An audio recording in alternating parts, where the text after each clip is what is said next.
बिस्मिल्लाहिर्रहमानिर्रहीम, अस्सलाम वालेकुम। लैब में डॉक्टर शाहिद मसूद के साथ मैं हूँ सुमेरा सलीम। नाज़रीन, army chief general Saeed Asim Munir की ज़ेर सदारत कोर कमांडर कॉन्फ्रेंस हुई, जिसमें आर्मी चीफ ने कहा कि 9 मई के मनसूबा साजों और सहूलतकारों से सख्ती से निपटा जाएगा।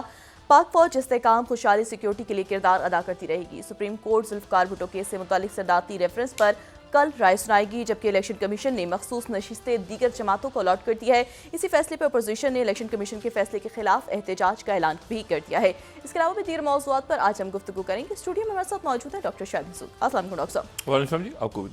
डॉक्टर साहब, इलेक्शन कमीशन ने जो है मखसूस नशिस्तें दीगर जमातों को अलॉट कर दी है और अपोजिशन ये कह रही है कि हम एहतजाज करेंगे। ये मखसूस नशिस्तों के हवाले से बेहतरीन फैसला क्या हो सकता है? तहरीक इंसाफ या सुन्नी इत्तेहाद कौंसिल उनकी सीटें जो हैं, जो उन्होंने क्लेम किया था, वो दूसरी पार्टीज़ को चली गई और उसके नतीजे में जो है वो, और दूसरी जो उनकी तरफ से आज बात हुई है वो ये कि वो एहतजाज करेंगे पार्लियामेंट के अंदर भी और भरपूर तरीके से करेंगे। जो खान साहब का मैसेज आया सीरत अल मरवत साहब के हवाले से, अच्छा, एक तो वो जो हुकूमत की तरफ से शहबाज शरीफ साहब ने दौरा किया गवादर का, ज़ाहिर है वहाँ पे हालात बड़े ख़राब हुए हाल शहबाज, लेकिन वो कभी ना कभी ऐलान होना है और सब एक ही सवाल पूछ रहे हैं, वो ये है कि वज़ीर ख़जाना कौन होगा। अच्छा, पहली दफ़ा यहाँ इस्लामाबाद में ये डिस्कस नहीं हो रहा कौन होगा, मतलब ये ज़्यादा डिस्कस हो रहा है कि कहीं वो तो नहीं होगा। अच्छा, अब ये वो कौन है, मतलब इसके ऊपर अटका, ठीक है ना, कहीं वो तो नहीं है, तो और कोई भी हो, मतलब है कि कोई भी हो चलेगा। तो एक नाम के ऊपर जो है ना, डार साहब के नाम पे, साग डार साहब के नाम पे जो है वो सारा एक सस्पेंस है।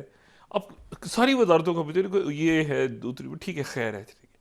एक ख़जाना जो है ना उसके ऊपर जो है ये मामला अटका हुआ है। औरंगज़ेब साहब का नाम भी चल रहा है, बाकी नाम भी चल रहे हैं, लेकिन इसका हतमी जब तक ऐलान होता है उसके बाद मामला सामने आएंगे। कोर कमांडर्स कॉन्फ्रेंस का एलामिया जो है उसमें जो है वो कश्मीर के साथ फ़लस्तीन, दूसरी बात यह है कि उसमें के 9 मई के हवाले से बात हुई कि उसमें जो भी किरदार हैं उनको इंसाफ के कटघरे में लाया जाएगा। और तीसरी जो बात है उसमें यह है कि मायूसी फैलाने के हवाले से, मायूसी तो कुफर है, मेरा नहीं ख्याल कि ये देखें, ये है ना माशी हालात, ये एक चैलेंज है मुल्क के माशी हालात, अभी IMF की शराइत आएंगी, बाकी सारा। और जो कभी कभी आपको लगता है कि IMF बड़ा एक दुश्मन है, IMF मजबूर भी करता है कि ज़रा अपना जो है ना अपने आप में अपनी इस्लाहात करो, अपने आप तसव्वुर करें कि मतलब है ये IMF की शराइत तो बहुत ही ज़ालिमाना शराइत लगती है ना, क्योंकि ज़ाहिर है कि आप उनसे, लेकिन बाद वो कह रहे हैं रिफॉर्म्स करें, आप लेते जाएंगे, आप जो अभी आज हो रहा है ना, ये 2 साल बाद, 5 साल बाद, 10 साल बाद जिस तरह हम चल रहे हैं, इस तरह ये होता रहेगा, इतने अरब हो गए, इतने खरब हो गए, इतने खरब हो गए। वो मैं हमेशा जब तक कहता हूँ ना कि जब तक वो जो एक जानवर पड़ा हुआ कुएं में, अब वो जानवर की यानी वो किसी शख्सियत का नाम एक सिस्टम के अंदर, यानी आप ये देखें ना कि यानी अब जो IMF कह रहा है कि भाई ये जो मराहत हैं, रिटायरमेंट, जो नई भर्तियां होंगी सरकारी, तो उनकी आगे आप प्लानिंग इस तरह से करें कि उनकी पेंशन उसमें जिस तरह से इंडिया में होता है उस तरह से करें, जो मतलब उस बेशुमार मराहत, और जनाब उसमें जो है वो अदारों के अंदर यानी कई जो हुकूमतें गुजरी हैं कई सालों में, तो वो उनका ये है कि सरकारी इदारों में जो है वो भर्तियाँ, और ज़ाहिर है कि वो कोटा और ये और दिमाग, अब ये कि वो तो करके चले गए। अब जाहिर है कि पहले कॉन्ट्रैक्ट पे हुआ, फिर वो मुस्तकिल हो गए, उसमें कई मेरिट पे थे, कई मेरिट पे नहीं थे, कई बड़े ज़बरदस्त थे, बड़े उसमें ये नहीं कि आप कहेंगे उन्होंने आपकी पूरी अदारे खड़े किए हैं मुल्क में। लेकिन मैं जो पहले बात हमेशा कहता हूँ, जो मेरा नुक्ता नज़र है कि वो आप देखें ना कि जो अदारे हमें थोड़ा सा इसको भी तो देखना ज़रूरी है कि मुनाफा बख्श अदारे खसारे में कैसे गए। और एक दफ़ा जो है, क्योंकि वो जब भी कोई आप मतलब मेरे ख्याल से हम उस जगह पे खड़े हैं, वो पहले ही खड़े हैं, लेकिन अब एक ये जो है ना, ये वो स्टेज है, वो कहते हैं ना ऑडिट करा लिया जाए सब, एक पूरा रियासत का ऑडिट नहीं होता कि, और वो यकीनन कहीं ना कहीं तो हुआ है ना, कहीं ना कहीं पूरे सिस्टम एक तरह कि भाई ऐसा है कि ये अदारा यहाँ पे इतना प्रॉफिट दे रहा था, ये नुकसान में कैसे गया है। इसके ऊपर एक मतलब है कि ये नहीं कि हम उसको पब्लिक करें, लेकिन कहीं ना कहीं उसको उसको मेरे ख्याल से देखना ज़रूरी है ताकि आइंदा वो ना हो। अब ये जो जैसे नए नाम आ रहे हैं ना, औरंगजेब साहब का नाम, और अभी फाइनल नहीं हुई कैबिनेट खजाना के हवाले से। देखिए बात ये है कि ये तो इतनी तेज़ी से दुनिया बदल रही है कि उसमें मतलब होता है ना कि ये जनाब हर कुछ अरसे के बाद नहीं, या तो ये है कि जो फाइनेंस में लोग काम कर रहे हैं वो अपने आप को आगे भी चलें तजर्बे के साथ साथ, जो उसमें एक जदीद दुनिया है। देखिए ना ब्रिक्स में, जो ब्रिक्स है वो अपना ब्लॉकचेन सिस्टम आगे आ रहा है, मतलब कुछ चीज़ों में आप उसके ऊपर मतलब आपको आना ही आना है, मतलब करना ही करना है कुछ आगे, डिजिटल करेंसीज है फलाना। तो अब जो है वो इस पूरी सूरत हाल में यानी हम उसको तो याद कर सकते हैं कि भाई उस वक्त हमने ये गलती कर दी, ऐसे कर दी, ऐसे कर दी, ऐसे कर दी, लेकिन आगे जाने के लिए फिर वो गलतियां हमें पुरानी उससे भी बचना है। मतलब इस वक्त जो है, और सबसे अहम बात यह है, देखें कि वो जो होते हैं ना सुहाने सुहाने मीठे मीठे ख्वाब दिखाना कि जी वो जो है हम आएंगे और ये अब जो है इतनी, अब यकीन करें कई दफ़ा तो मुझे बड़ी परेशानी भी होती है देखें ना IMF की शराइत, मैं कहता हूँ यार ये अच्छा भी है, उसके नतीजे में ये हो रहा है कि वो एक दफ़ा यानी देखें ना फिर ये लोगों के अंदर ये शऊर तभी तो बेदार हो रहा है कि भाई हमारी एलीट क्लास क्या है, एलीट कैप्चर क्या चीज़ है। ये हम जो हैं ये अच्छा बाहर से जब आप चीज़ें, बहुत सी चीज़ें, बहुत सी टेक्नोलॉजी तो आपको दुनिया भर से लेनी पड़ती है। देखिए ना इंडिया और चाइना के दरमियान एक महाजराई भी है, लेकिन ट्रेड भी हो रहा है, कहीं किसी ने अमेरिका और चाइना के दरमियान हो रहा है। इशू ये है सारा कि उसमें लेकिन आपकी लोकल इंडस्ट्री भी तो ग्रो करती है ना। लोग ये होता है कि अच्छा जी बाहर से चीज़ें महंगी हो गई हैं तो मुल्क के अंदर फिर वो मतलब कहीं ना कहीं उसमें, और ये जो शऊर आता है लोगों में कि यार एक मिनट ठहरे, ये एलीट कैप्चर, ये कितनी, ये ऐसे क्यों हो रहा है, ये ऐसे क्यों हो रहा है, ये इस तरह के ज़िंदगियाँ कैसे गुजार रहे हैं, ये कैसे गुजार रहे हैं, तो वो एक तरह से उनकी शराइत के नतीजे में फिर आप अपना सिस्टम भी ठीक करते हैं। तो अब यह है कि बाकी तो एक तो अब यह है कि एक इलेक्शन कमीशन है, ठीक है, एक उस पर सुप्रीम कोर्ट ऑफ पाकिस्तान है, एक पार्लियामेंट है, और सियासी जमातें हैं। फिर अब इस तरह से लेना तो अब इसमें इलेक्शन कमीशन,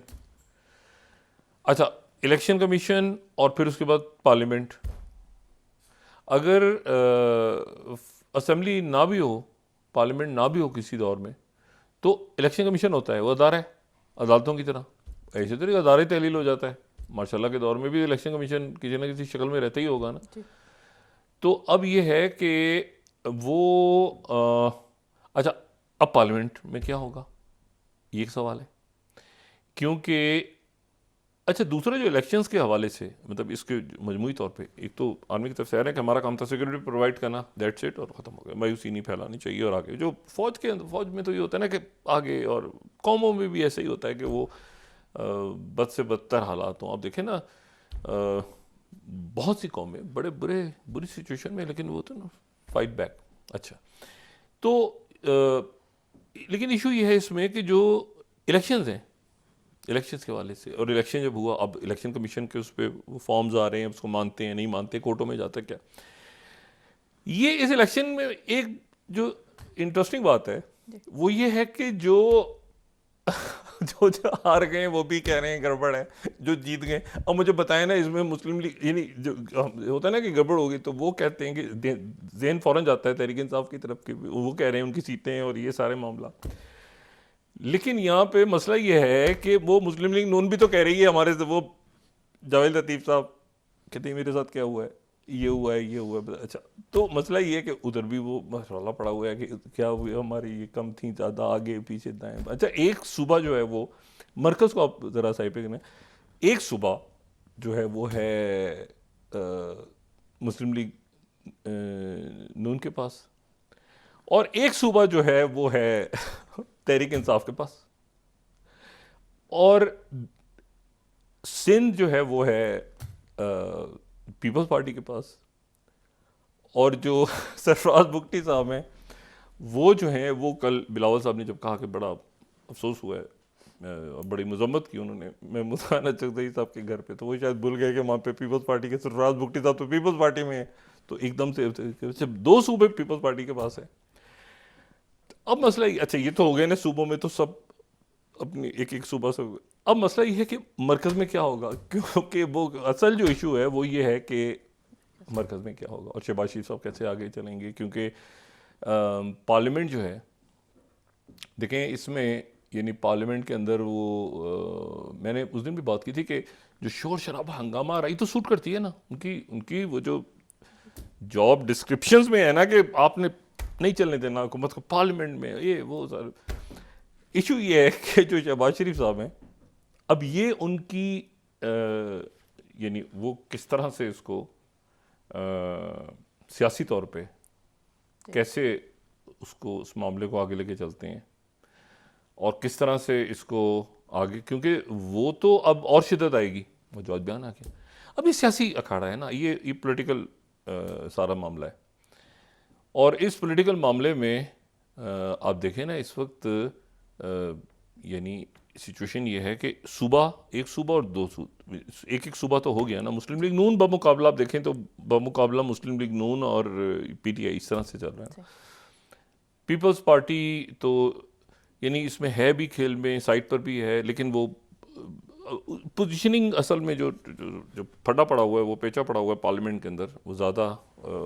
मुस्लिम लीग नून का हो रहा है। अच्छा, अब इसमें यह है कि जो मैंने कहा मीठे मीठे ख्वाब दिखाने से बेहतर है कि आप तल्ख हकीकत बताएं, तो तल्ख हकीकत ये है कि हमने बहुत सारे सफ़ेद हाथी पाले हुए हैं अदारे, जो कि हमने निजकारी जिनकी करनी है, उसमें कुछ मुनाफा बख्श हैं, कुछ ऐसे हैं जो बिलाजवाब जो मुनाफा बख्श थे और बाद में खसारा देने लग गए, स्टील मिल ये वो सारा, तो उनकी कोई अकाउंटेबिलिटी तो अपनी जगह आने वाले दिनों के अंदर, या जो भी उनका सिलसिला है वो चलेगा आगे। और इसी दौरान जो है वो ये भी कि एक जब तक एक छोटी स्मार्ट गवर्नमेंट्स नहीं बनेंगी, ठीक है, जो मैनेजमेंट करें, right man for the right job, ये जो वज़ीर ख़जाना हैं जिनके नाम चल रहे हैं, जाहिर सी बात है कि वो अगर आज के दौर में आप कहते हैं ना ये प्राइवेट बैंक में है, तो जितने भी प्राइवेट बैंक्स हैं ना, वो प्राइवेट बैंक्स चूँकि दुनिया के साथ डील कर रहे हैं ना, चाहे वो कतर का बैंक हो, चाहे वो चाइना का बैंक हो, चाहे वो किसी भी मुल्क का बैंक हो, या वो बैंकिंग सिस्टम में है या फाइनेंशियल सिस्टम में है, अब तो चीज़ें सारी आपस में बहुत सी चीज़ें ऐसी हैं कि वो ओवरलैप भी कर रही हैं, तो अब उसमें यह है कि वो तो उस सिस्टम का हिस्सा है जो कि एक जदीदियत है, जिसमें कुछ जगह ऐसी हैं जहाँ पर पॉलिटिकल बात ज़्यादा होती है, वो मुल्क के अंदर सियासत है, कुछ ऐसी है जो बाहर के हमारे इश्यूज़ हैं, तो खारजा पॉलिसी तो एक बिल्कुल मेरा ख्याल से मुनासिब जा रही है, जो भी शख्सियत आएगी वज़ीर ख़ारजा जो भी बनेंगे वो उसी पॉलिसी को, जो कि एक रियासत की पॉलिसी है, मतलब ऐसा तो नहीं कि कोई वज़ीर ख़ारजा बनेंगे तो पाकिस्तान की पॉलिसी कश्मीर में चेंज हो जाएगी, ऐसा तो नहीं है, या पाकिस्तान की पॉलिसी जो है वो अपने जो हमारे ज़्यादा करीब ममालिक हैं उनसे बरादर ममालिक हमारे, उनके बारे में तब्दील हो जाएगी, नहीं, ऐसा भी नहीं होगा। तो रियासत की पॉलिसी वो रियासत की वो हुकूमतें, और वो इसको इधर उधर नहीं हो सकती ना, कांस्टेंट है। अच्छा, और वो हालात के लिहाज से लेकिन उसमें फ्लेक्सिबिलिटी भी आती है, ठीक है ना, मतलब हम दुनिया के उन ममालिक में अकेले नहीं हैं जो एक से दूसरे कैंप की तरफ भी नहीं जा रहे, शायद वो दरमियान में कहीं हैं, मतलब है कि आप कह सकते हैं ना कि एक तरफ थोड़ा सा या दूसरी तरफ दरमियान में ऐसी सूरत हाल चल रही है, लेकिन ये मल्टीपोलर दुनिया भी तो है ना, कई और ब्लॉक भी तो हैं, तो ये भी देखना है कि ख़जाना किसके पास आता है, और ये फिर पार्लियामेंट में क्या माहौल होगा, क्योंकि जो मतलब है कि बिलावल भुट्टो ज़रदारी साहब ने भी तो कहा ना कि इसकी जुडिशल कमीशन और ये बात हुई सारी, तो उनका क्या स्टांस होता है, तहरीक इंसाफ अगर मज़ीद असम्बली के अंदर वो फिर पार्लियामेंट किस तरह, अयाज सादिक साहब कैसे चलाते हैं, क्या होता है, ये पॉलिटिकल अखाड़ा है। ठीक है, जो लोगों के इश्यूज़ हैं फिर बाहर उनको भी एड्रेस करना ज़रूरी है, और वो ये है कि उनको बताया जाए, पहले उनको बताया जाए कि भाई ये ऐसे,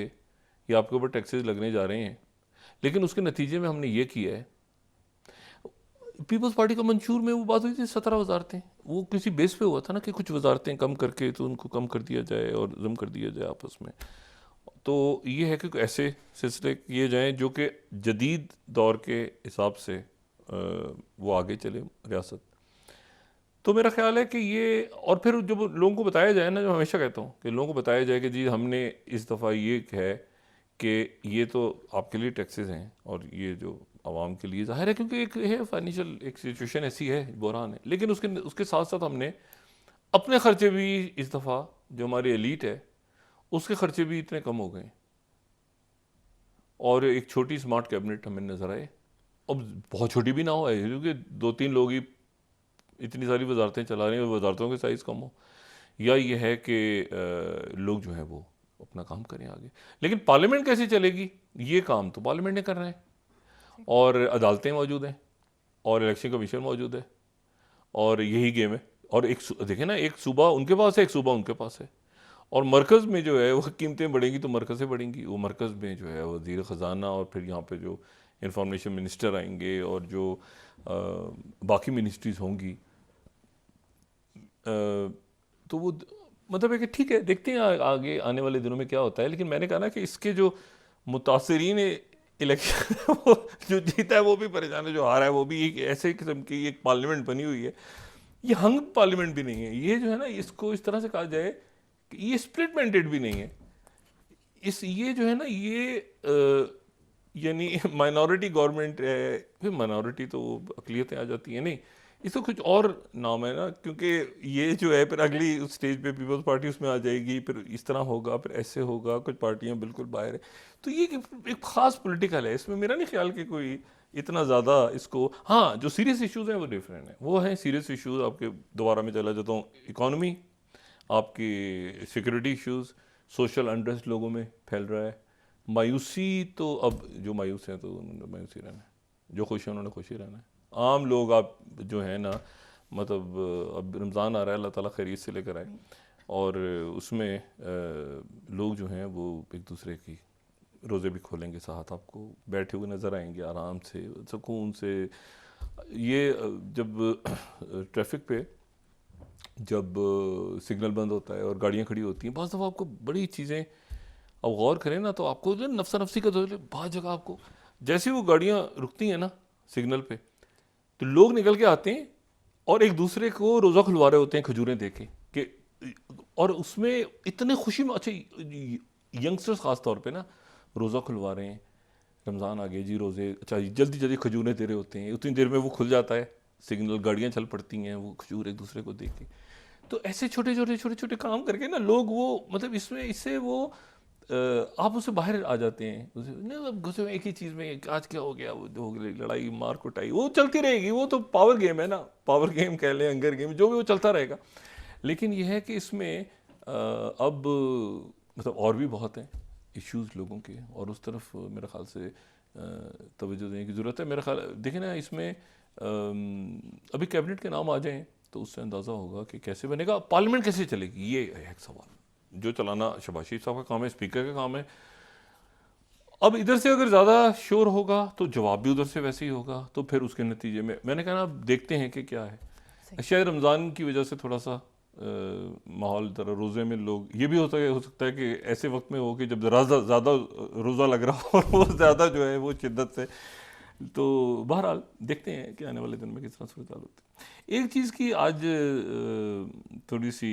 परेशान कुन ख़बर है, लेकिन ये कि वो कि सीज़ फायर नहीं हो पा रहा। आज जो है, पहले तो सुबह ये हुआ कि जो, और मैं गज़ा के हवाले से बात कर रहा हूँ, सीज़ फायर नहीं हो पा रहा, और उसका पहले ये प्रेसिडेंट बाइडन की तरफ से ऐलान हुआ था कि जी वो पीर के रोज़ तक हो जाएगा, और सीज़ फायर का लफ्ज़ इस्तेमाल हुआ था 2-3 जगह पर, तो वाइट हाउस के एलामिये में बाकायदा अब सीज़ फायर का लफ्ज़, पॉज का लफ्ज़ इस्तेमाल नहीं हो रहा। लेकिन पूरी कोशिश थी कि ये रमज़ान से पहले हो जाए, सीज़ फायर, जंगबंदी हो जाए। लेकिन फिर ये हुआ कि आज सुबह वहाँ से जो हमास के रहनुमा हैं उनकी तरफ से ये एलामिया आया कि जी ये मुश्किल है होना, और गेंद जो है अब अमेरिका की कोर्ट में है, क्योंकि हम काहिरा में मौजूद हैं। लेकिन हमारे काहिरा में मौजूद होने के बावजूद जो है वो यहाँ पे इसराइल का चूँकि डेलीगेशन नहीं आया। और अच्छा, इसराइल का ये कहना है कि हमें वो नाम दें कि कितने लोग ज़िंदा हैं, कितने लोग ज़िंदा नहीं हैं जो हमास के पास हैं। और हमास का ये कहना है कि जी जो मीडिएटर्स हैं, हम तो वो पेरिस में जो सारे जमा थे तो वो जा रहे थे वहाँ से, यानी पहले ही ऐलान हुआ कि ये वो जा रहे हैं। अच्छा, लेकिन उसके साथ ही दो तीन और वाक़यात भी हैं, क्योंकि एक तो जो कैमिला हैरिस हैं, नायब सदर अमेरिका की, उन्होंने ये बयान दिया कि जी एक दो रोज़ पहले जब ये एयर ड्रॉपिंग हुई, आज दोबारा अमेरिका ने वहाँ पे फ़िज़ाई इमदाद पहुँचाई। ये जॉर्डेनियन जो उनके कार्गो प्लेन्स के साथ फ्लाई की C-130 और बाकी, तो दोबारा वहाँ पे, क्योंकि आज वहाँ पर अमवात अब होनी शुरू हो गई हैं कहत से भी और बीमारियों से भी। और वही जो बात हमने कुछ दिन पहले कही थी कि इतने शदीद लोग ज़ख्मी हैं कि अब वो ज़ख्मी और बीमारियां फैल रही हैं। और सर जी, तो ये तो हम यहाँ बैठे हैं ना पाकिस्तान में, तो हम या दूसरे मुल्कों में बैठे, हम कहीं बर्फ़ पड़ रही है, बारिश हो रही है, मौसम ये, आप सोचें वहाँ से कोई ख़बर ही नहीं आ रही कि वहाँ अंदर क्या हो रहा है, मीडिया भी नहीं है। तो वहाँ किस तरह से लोग ज़िंदा हैं, क्या हो रहा है, कैसे हालात हैं, वो किसी को नहीं पता। ठीक है, गज़ा में। तो ये कायरा में पहले ये ख़बर आई, और फिर उसके बाद ये हुआ कि जो NBC अदारा है, जो बड़ा एक नशरियाती अदारा है अमेरिका का, उसने आज ये जो 5वीं स्लाइड है, मैं उन्हीं को कोट करूँ क्योंकि बड़ा ये, उन्होंने कहा कि जो एडमिनिस्ट्रेशन ऑफिशियल्स हैं उन्होंने वाटर डाउन किया कैमिला हैरिस स्पीच को, तकरीर कहीं ज़्यादा सख्त करने जा रही थी कैमिला हैरिस। ये बड़ी, कैमिला हैरिस की जो तकरीर का ओरिजिनल ड्राफ्ट था वो नेशनल सिक्योरिटी काउंसिल को भेजा गया था रिव्यू के लिए, वो हार्शर था, बहुत सख्त था इसराइल पे। और लेकिन उसके बाद ये हुआ कि कुछ ऑफिसर्स ने उनको बताया, दो ऑफिसर्स ने, कि जो इनिशियल ड्राफ्ट है उसमें इसराइल को सीधी बात की गई थी, लेकिन ये है कि जो है वो सख्त थी लेकिन कंट्रोवर्शियल नहीं थी, और ये ऐसे करके उन्होंने, तो ये एक बड़ी सिचुएशन ऐसी। लेकिन फिर ये हुआ कि उसके 1-2 घंटे के बाद ही खबर आई कि जी वो डेलीगेशन हमास का रुक गया, यानी हमास के लोग और मीडिएटर्स, यानी CIA ऑफिशियल्स, कतर और इजिप्ट और बाकी मुल्कों के जो वहाँ पे मीडिएट कर रहे हैं लोग सारे, ये सारे वहाँ पे, अमेरिका भी और बाकी सब लोग रुक गए हैं, यानी अभी काहिरा में ही हैं और ये रुक गए हैं। और इसराइल का डेलीगेशन अब वो, यानी प्रेसिडेंट बाइडन ने हर सूरत उनका है कि मैं इसको, और पूरी दुनिया भी एक माहदे पे पहुँचे हुए हैं ना, सारे लोग, कंसेंसस हुआ है। उसके बाद चाइना है, रशिया में मीटिंग्स हुई हैं, वहाँ पे उनकी कैबिनेट रिज़ाइन कर गई पूरी पैलेस्टीन अथॉरिटी की। मतलब जो बात गलत है वो गलत है, जो तय हो गई है वो तय हो गई है। तो अब इस पर नेतन्याहू आगे पीछे दाएँ बाएँ, तो ये जो है ये उनकी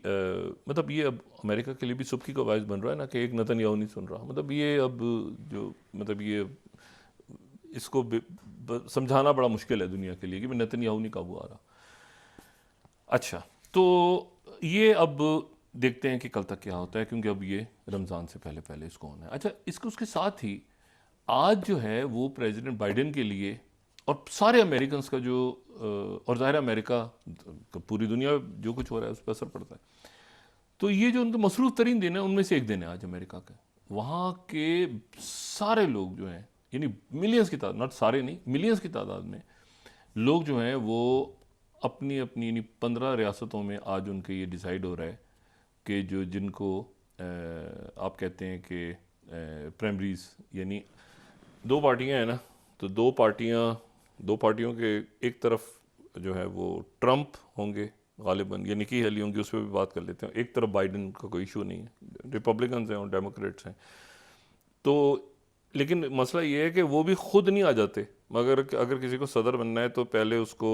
एक मरहले से गुजरना है। ये बड़ा इंटरेस्टिंग एक चार्ट है, अगर हम दिखा सकें अगर कोई चाहता है कि अमेरिका का सदर बने तो पहले उसको उसकी ख्वाहिश हो कि तो पहले उसको जो है वो पार्टी उसको नॉमिनेट किस तरह करती है, उसको पूरे प्रोसेस से गुजरना पड़ता है। उसको अपने साथ डेलीगेट्स मिलाने पड़ते हैं। फिर डेलीगेट जो हैं वो मतलब डेलीगेट्स जो हैं वो कॉकसेस में से, कॉकसेस जो हैं वो प्राइमरीज में से। मतलब है कि जिस दिन सदर का इलेक्शन होता है उस दिन एक अमरीकी शहरी उस दिन जाके वोट नहीं डाल रहा होता। मतलब वो उस अपने पहले प्राइमरी में वोट डालेगा, फिर वो ये खुफिया बैलेटिंग होगी, फिर खुफिया बैलेटिंग के बाद जो है वो जो कॉकसेस हैं उनके अंदर होगा, फिर अल्टीमेटली जो कन्वेंशंस हैं उनके अंदर ओपन जो है वो नॉमिनेशन होगी, रिपब्लिकन पार्टी का कन्वेंशन होगा। हम पहले इस पर बड़ी डिटेल में बात कर चुके हैं कई दफ़ा। तो दोनों पार्टीज़ का अपना, अब आज जो है दो इश्यूज़ हैं। एक तो ये है कि क्या ट्रंप या निकी हेली, क्योंकि आज इम्कानात यही हैं कि निकी हेली जो है एक पार्टी से आउट हो जाएंगी, यानी बाइडन बमुकाबला ट्रंप आ जाएंगे गालिबन, और निकी हेली के इम्कानात मादूम हो गए हैं। वो एक जगह से जीती हैं, बाकी जगहों से सब जगहों से ट्रंप जीतते आ रहे हैं वो। लेकिन वहाँ पर ट्रंप को एक और खुशखबरी मिल गई है, और वो ये है कि जो रियासतें हैं, तो रियासतों ने जो है वो ये स्टार्ट हुआ था कोलोराडो से, और उसके बाद 2-3 और रियासतों ने कहा था कि हमारे जो बैलेट पेपर है उससे ट्रंप जो है उनका नाम नहीं होगा बैलेट पेपर पे, और उनका ना नाम होगा ना उनको वो हिस्सा लेंगे। उसके ऊपर ये मामला एक रियासतों की अदालतें हैं, अच्छा वो भी सुप्रीम कोर्ट ही कहलाती हैं, लेकिन एक जो है वो मरकज़ी सुप्रीम कोर्ट है जो कि अमेरिका की सुप्रीम कोर्ट है। उसने ये मामला चैलेंज हुआ और उसमें फ़ैसला जो है वो आ गया ट्रंप साहब के हक़ में, और वो ये है कि 14th अमेंडमेंट जब हुई थी उनकी, ये 14th अमेंडमेंट जब सिविल वॉर ख़त्म हुई है, अमेरिकन सिविल वॉर, उसके बाद ये 14th अमेंडमेंट हुई। और 14th अमेंडमेंट जो है वो उस वक्त हुई कि जब, क्योंकि इब्राहिम लिंकन जो है वो भी इसी पार्टी के थे जिसके ट्रंप हैं। अब मुझे नहीं पता कि इब्राहिम लिंकन में और ट्रंप में क्या चीज़ कॉमन है, लेकिन बहरहाल वो इसी, तो उस वक्त जो है वो ये था कि बहुत से लोग, चूँकि ये ग़ुलामी जो ख़रीदते थे, लोग ग़ुलाम बना के लाते थे, तो इनको चूँकि पकड़ा जा रहा था, जो लोग तिजारत करते थे, ग़ुलाम बनाते थे, इनके ऊपर पाबंदी लग रही थी, तो इन्होंने वहाँ पे मुजाहरे शुरू कर दिए थे कि ये हम तो ग़ुलाम बनाएंगे। तो उन मुजाहरों को रोकने के लिए वो फिर इब्राहिम लिंकन बहुत बड़े एक, यानी एक ऐसी शख्सियत है जो मतलब एक तारीख़ी लीडर के तौर पे जिनको याद रखा जाता है। तो ये हुआ कि अब वो उसको रोकने के लिए वो अमेंडमेंट हुई। अब लेकिन उस अमेंडमेंट के ऊपर जो है ये फ़ैसला ये आ गया सुप्रीम कोर्ट का कि जी जो रियासतें हैं वो अपनी रियासत के अंदर तो फेडरल ऑफिसर्स को वो कर सकती हैं मामलात को, लेकिन जो प्रेसिडेंसी और जो मरकज़ के फ़ैसले हैं उसका हतमी अगर कॉन्स्टिट्यूशन में अमेंडमेंट करनी है तो कांग्रेस करेगी, सेनेट करेगी, और उसमें इतनी मेजॉरिटी है, और उसमें जो है वो मतलब रियासतों के पास अपने ये जैसे है ना कि पाकिस्तान को, या किसी भी आप मुल्क में देख लें तो सूबों के पास कितना इख्तियार है और मरकज़ में कितना है। तो इसी तरह समझ लें कि जैसे हाई कोर्ट, दो तीन हाई कोर्ट्स हैं सूबों की या रियासतों की, तो वहाँ पर उन्होंने ये फैसला दिया, तो सुप्रीम कोर्ट ने कहा कि नहीं, ये चूँकि मरकज़ ये पूरे अमेरिका के सदर हैं, ये रियासत के नहीं हैं, तो इसलिए ये जो फैसला है ये हम जो है जो स्टेट्स की अदालतें थीं या जो हाई कोर्ट्स या सुप्रीम कोर्ट ही कहते हैं वहाँ पर, उनको वो उन्होंने मुअत्तल कर दिया। तो अब ट्रंप साहब का रास्ता क्लियर हो गया। तो अब ये ट्रंप का मुकाबला बाइडन, अब उनके इंटरनल पॉलिटिक्स का आगाज़ है। अब यानी अब वो इलेक्शन ईयर में जा रहे हैं ना, 1 महीना 2 महीने 3 महीने 4 महीने भी डिबेट शुरू होंगी। आज वहाँ पे जश्न होगा कि आज अगर निकी हेली आउट हो गई मुकाबले से तो ट्रंप आ गए निकल के, ठीक है, यानी एक पार्टी से ट्रंप और एक पार्टी से प्रेसिडेंट बाइडन। अब ये इलेक्शन ईयर, और उसमें जाने से पहले लाजमन प्रेसिडेंट ट्रंप को प्रेसिडेंट बाइडन की ख्वाहिश होगी मैं 2 चीज़ें करूँ। एक, मैं ये यूक्रेन का मसला हल करवाऊँ किसी तरह। यूरोप की भी ख्वाहिश होगी कि 1 मिनट ठहर जाओ, ये मामला हल करो, कि ट्रंप तो कहता है कि वो पैसे ही नहीं दूंगा मैं तो रशिया और उनके पुतिन के साथ उनके ताल्लुकात और ये सारा। दूसरा जो है वो ये कि ये एक बहुत बड़ा चैलेंज बन गया कि क्या अमेरिका इस वक्त जो है वो नेतन्याहू बात नहीं सुन रहा। अच्छा, जद्दा में OIC मीटिंग हुई है जो OIC के वज़ीर ख़ारजा की, तो वहाँ पर सऊदी फॉरेन मिनिस्टर और ईरान के फॉरेन मिनिस्टर की मुलाकात हुई है। जो तुर्की के फॉरेन मिनिस्टर हैं वो वाशिंगटन पहुँचे हैं, और उस वक्त पहुँचे हैं जब उन्होंने ये ऐलान किया कि जी 7 मज़ीद वहाँ पे लोग हमने मोसाद के पकड़ लिए हैं। अब ज़रा वक्त, मैं आपसे कह रहा हूँ कि ये इतनी ये पेचीदा डायनामिक्स है ना पाकिस्तान में। इस वक्त सिर्फ वाहिद इशू ये है कि जो इंटरनली जो क्या आपको नज़र आता है ना, भाई एक इकोसिस्टम में बैठे हैं तो आपको बहुत ज़्यादा, आप थोड़ा सा उससे बाहर निकलते हैं, इवन ऐसे ही होता है ना, आप कहते हैं हमारा दिल घबरा रहा है जी, इधर घर से निकल के ज़रा बाजार तक चक्कर लगा के आओ, तो उससे हम ज़रा निकल के ना उधर बाहर देखें कि आसपास इतना कुछ दुनिया में हो रहा है कि उसके अंदर अगर हम ये कहें ना कि हम ये फंस गए जी अंदर, हमें समझ नहीं आ रहा क्या ये ऐसे, तो इसको मेरा ख्याल है कि जितना जल्दी हमारे अकाबरीन जो हैं वो इससे निकलेंगे, इस ईजान से खुद भी, क्योंकि ये इंटरनल क्योस है, मतलब ये वो है जिसको मैन मेड क्राइसिस में कहता हूँ ना, इससे निकल के आगे और फिर आगे तेज़ी से बढ़ें। लेकिन ये है कि अब ये पार्लियामेंट कैसे चलेगी, ये तो पॉलिटिकल पार्टीज़ ने ही फैसला करना है, उनको तो सूट करता है एहतजाज, और शहबाज शरीफ साहब जो हैं उनको देखना है कि वो, और एयाज सादिक साहब और बाकी काबीना के लोग जो हैं वो फैसले भी करेंगे, और उसके साथ साथ वो जो हैं वो उधर जो तलखी हैं वो भी और ज़्यादा बढ़ेंगी। ठीक है, सब ब्रेक के बाद डिस्कस करते हैं। नाज़रीन वापस आते हैं एक छोटे से ब्रेक के बाद।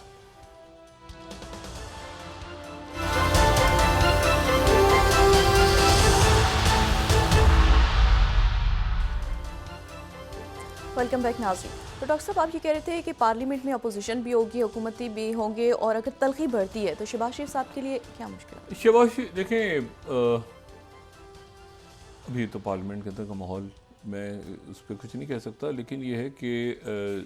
हुकूमत का काम है कि वो हुकूमत चलाए, अपोजिशन का काम है कि वो पार्लियामेंट के अंदर ज़ाहिर है कि उसको ना चलने दें।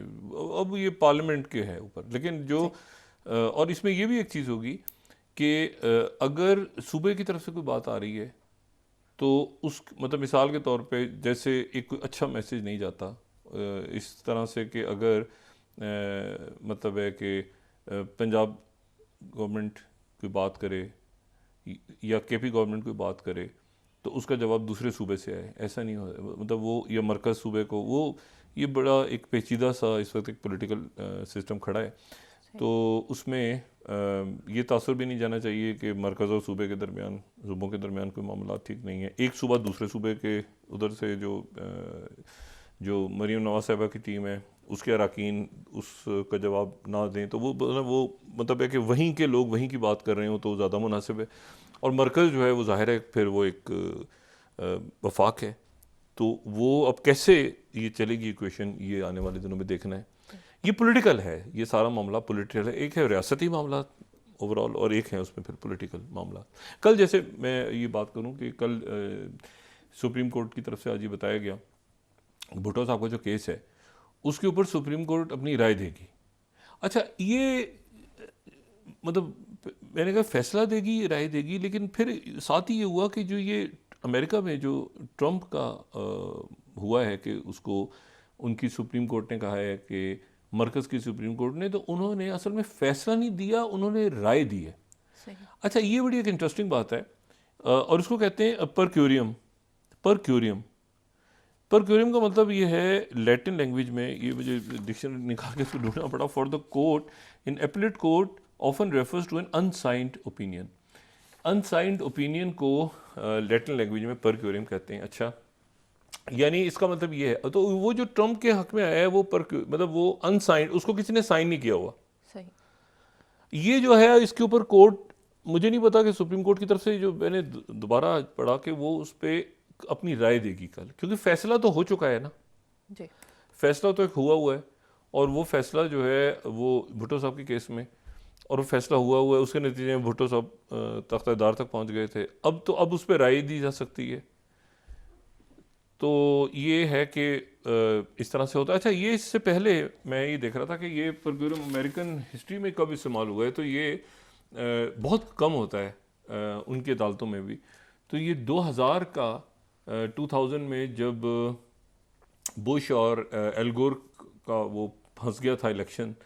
तो उस वक्त ये ये उनके सुप्रीम कोर्ट का ऑर्डर में आज ये पढ़ रहा था सन 2000 का, अगर हम दिखा सकें ये लोगों को रेफरेंस मिल जाएगा इसका। तो ये बड़ा इंटरेस्टिंग है कि जिसमें वो दोबारा ये प्राइमरी होल्डिंग इनोटेशन ये बता रहे हैं कोर्ट का इस फैसले में कि ये बुश वर्सेस गोर, उसमें वो ये बता रहे हैं कि जी ये 14 अमेंडमेंट की वायलेशन के बाद जो है वोट काउंटिंग प्रोसीजर्स हुए, तो उस वहाँ पर भी 14 अमेंडमेंट का ही तस्करा था। ये इलेक्शन फंस गया था बुश जूनियर और एल गोर का, तो वहाँ पर फिर यही तरीका इस्तेमाल हुआ और वहाँ पर उन्होंने परकोरियम, उसके बाद ये दोबारा जो है ये अब उन्होंने राय दी। और देखना ये है कि अब बाइडन का मुकाबला ट्रंप, ये एक नया मामला, और साथ ही ये अच्छा नेटो के मेंबर है टर्की, तो टर्की और अमेरिका के दरमियान सिक्योरिटी मैकेनिज्म कैसे चलेगा आगे जाके, और टर्की का बड़ा इंपॉर्टेंट रोल है ये में जो गज़ा में जहरीत हो रही है इसके ऊपर। तो टर्की के जो फॉरेन मिनिस्टर हैं और टर्की के जो इंटेलिजेंस चीफ हैं वो अमेरिका का दौरा कर रहे हैं, और उसके साथ ही जो टर्की ने एक और वहाँ से आज ऐलान हुआ है, मैं राइटर्स को कोट कर रहा हूँ, ये जो टर्की ने डिटेन किए 29 स्लाइड हम दिखाएं, तो टर्की ने डिटेन किए है वहाँ पे 7 और जो सस्पेक्टेड लोग थे जो मोसाद को इंफॉर्मेशन दे रहे थे। लेकिन ये उसमें एक बड़ा इंटरेस्टिंग एक जो टर्किश मीडिया है वो ये बता रहा है कि जी उसमें विक्टोरिया कोड नेम, लेकिन वो साहब हैं, कुछ शाह हज़रत हैं जो मोसाद के लिए काम करते थे मौसूफ, और वो जो हैं वो उनका नाम विक्टोरिया था कोड नेम, और वो 5 साल पहले उनको बेलग्रेड ले जाके वहाँ पर उनको मोसाद के एजेंट्स ने ट्रेन किया, और ट्रेन करने के बाद उनको एक ख़ास किस्म का डिवाइस दिया, जो डिवाइस से वो इनक्रिप्टेड मैसेजेस भेजते थे, चिप्स लगाते थे मुख्तलिफ गाड़ियों पे, और मिडिल ईस्ट यानी जो अरब ममालिक हैं या जो दीगर ममालिक हैं ख़ित्ते के, तो उनके जो कंपनीज या उनके अहदेदारों की तस्वीरें, उनकी गाड़ियाँ, उनके आगे पीछे, वो सारा एक नेटवर्क पकड़ा है, और भी किया होगा लेकिन उन्होंने एक्सपोज एक किया है विक्टोरिया नाम की। लेकिन फिर वो बड़ी इंटरेस्टिंग बात बता रहे हैं कि उनकी जो इंटेलिजेंस एजेंसी है टर्की की, जो पेमेंट्स होती थी इस जो ये काम कर रहा था मोसाद के लिए जो टर्की में अरेस्ट किया है, तो ये सारी होती थी ब्लॉकचेन पे, क्रिप्टो करेंसी। जो मैं बार बार कह रहा हूँ ना कि लोगों का ख्याल होता है कि हम क्रिप्टो यूज़ कर रहे हैं, हम व्हाट्सएप पे बात कर रहे हैं, हम फलां कर रहे हैं, ढमाकना कर रहे हैं, ये इंटेलिजेंस एजेंसी नहीं, ये सारी चीज़ें जो हैं ये रोज़ जो है ना पता नहीं कितना डाटा बनता जाता है। टेलीफोन पे बात कर रहे हैं लोग, ये भी डाटा में जमा हो रहा है, डाटा बनता जा रहा है। यूट्यूब पे बात हो रही है, डाटा बन रहा है, ट्वीट कर रहे हैं, डाटा बन रहा है, डिलीट कर रहे हैं तो भी डाटा बन रहा है, डाटा बनता जा रहा है। और इसीलिए फटा पड़ा हुआ है ना न्यूयॉर्क टाइम्स का और ओपन एआई का, ये जो चैट जीपीटी वालों का फटा पड़ा हुआ है, वो कह रहे हैं कि हमारे कॉपीराइट्स, हमारे बहुत सा मटेरियल जो हमारे अखबारों में छपता रहा है, शाये होता रहा है, उसका कॉपीराइट उठा के आपने उधर चैट जीपीटी उसको यूज़ कर रही है, वो कह रहे हैं हमने नहीं किया। तो एक बड़े मैं आपको सिर्फ बता रहा हूँ कि अब उससे निकल के वापस यहाँ आते हैं ना, ये सारा मैनमेड क्राइसिस है, ये हमने खुद पैदा किया, हमने हल करना है। और यहाँ पर 2-3 चीज़ें तो तय हैं ना कि मतलब हमने खुद सोची नहीं करनी, अपना ही नुकसान खुद नहीं करना, अच्छा खासा हमने पहले भी कर लिया हुआ है। तो मईशत को आगे कैसे चलाना है, सिक्योरिटी को आगे कैसे चलाना है, ये हमने फैसला करना है खुद। और हमने आगे जो है वो एजुकेशन सिस्टम, अकाउंटेबिलिटी, रिफॉर्म सारे, और IMF के साथ नेगोशिएशंस करनी है। एक मैंने आपसे कहा ना कि रिफॉर्म्स करना ज़रूरी है। ये रिफॉर्म्स असल में वही चीज़ है जो मैं बार बार कहता हूँ ना कि वो जो कुएँ के अंदर पड़ी हुई, रिफॉर्म्स में फिर हर चीज़ आती है। रिफॉर्म्स में आपके जुडिशल रिफॉर्म्स हैं, आपके ब्यूरोक्रेसी के रिफॉर्म्स हैं, आपका कितना बजट कहाँ पे जाएगा, मतलब है कि पेंशन्स क्यों जा रही हैं बिला जवाज़, मतलब बहुत खर्चे क्यों रखे हुए हैं, ये मतलब है कि हर दफ़ा तरक्याती बजट ही क्यों आते हैं। तो एक पुल हर साल, हर 6 महीने बाद उसका तरक्याती बजट होता है, वहाँ पुल ही नहीं है, वो सारा खा गया। अच्छा, वे कहते हैं 60-40 तो नॉर्मल होता है ना, भाई ये क्या नॉर्मल क्या होता है भाई? करप्शन को लीगलाइज, मतलब वो तो देखे ना, वो तो ठेकेदार खाता ही है ना, इतना तो होता ही है ना हमेशा। तो ये जब तक ये चलेगा सारा सिलसिला, तो ये आहिस्ता आहिस्ता इस पर कट लगेगा। और बाकी ये है कि इसमें अब मेरा ख्याल है कि शहबाज शरीफ साहब तो ज़रा कूल माइंडेड है, उधर से अगर हिद्दत बढ़ती है, शिद्दत आती है, तो फिर ये कैसे इसको देखेंगे, ये पॉलिटिकल इशूज़ हैं, ये पॉलिटिकल इशूज़ हैं। और इन पॉलिटिकल इशूज़ में बस हमने देखना ये है सारा कि ज़ाहिर है कि देखें चाइना की तरफ से, सऊदी अरेबिया, बाकी उनकी तरफ से वो भी तो देख रहे हैं ना मुल्क कि यार एक, अब देखें ना पुतिन कब से बैठे हैं, अब देखें ना एक पॉलिसी चल रही है, सर्गेई लावरोव कब से हैं, मुल्कों में एक सीधा सीधा मामला चल रहा है उनके यहाँ, हमारे यहाँ इतनी तेज़ी के साथ पता तो वज़ीर आज़म, वज़ीर ख़जाना, मतलब वो कहते हैं वो पहले आए थे, वो किधर गए, वो कहते हैं वो थे, अब तो मैं हूँ, और ये था वो था। तो एक जब तक एक कांस्टेंट चीज़ नहीं आएगी ना, सिस्टम एक मुस्तकिल नहीं चलेगा कि जी आपने लॉक कर दिया कुछ चीज़ों को कि ये हमारा सिक्योरिटी का है इशू, ये हमारा इकॉनमी का है, ये एजुकेशन का है, ये अगले 3, 4, 5 साल, बाकी जगहों पे जो है वो ज़ाहिर है कि चीज़ें वक्त के साथ साथ, लेकिन कुछ कॉन्स्टेंट्स बना दें हम। जैसे हमारा है ना, मेरे ख्याल से जैसे हमारी नेशनल सिक्योरिटी का न्यूक्लियर या बाकी, हमारी इकॉनमी का भी एक डायरेक्शन करके ना कि ये हमने लॉक कर दी है प्लान कि भाई इसमें कोई तब्दीली नहीं, या हमारी जैसे कश्मीर पॉलिसी वाली तो कॉन्स्टेंट चीज़ है ना, तो उस तरह से इकॉनमी को भी कर दिया जाए कि भाई ये है और ये इसमें वक्त के साथ साथ, हालात के साथ साथ ऊपर नीचे, लेकिन हमने एक रिफॉर्म्स करके फिर आगे चलना है। और अब हमारी ज़रूरत कम स्मार्ट लोगों की ज़रूरत है, और वो लोग जो कि मैनेज कर सकें चीज़ों को, बहुत ह्यूज हज़ारों के तादाद में एक डिपार्टमेंट के अंदर इतने लोगों की ज़रूरत नहीं है, और वो मतलब है कि फिर उनको खुदाफिज़ कहा जाए बजाय इसके कि वो सबके लिए प्रॉब्लम है। जी बहुत शुक्रिया डॉक्टर साहब। नाज़रीन, इसके साथ ही आज का प्रोग्राम अपने अख्ताम को पहुंचा। मुझे सुमेरा सलीम को इजाज़त दीजिए। अल्लाह ने के बाद जी डॉक्टर साहब। अपना दोस्तों, रिश्तेदारों, गुरदनवाह के लोगों का सब ख्याल रखिएगा। अल्लाह हाफ़िज़।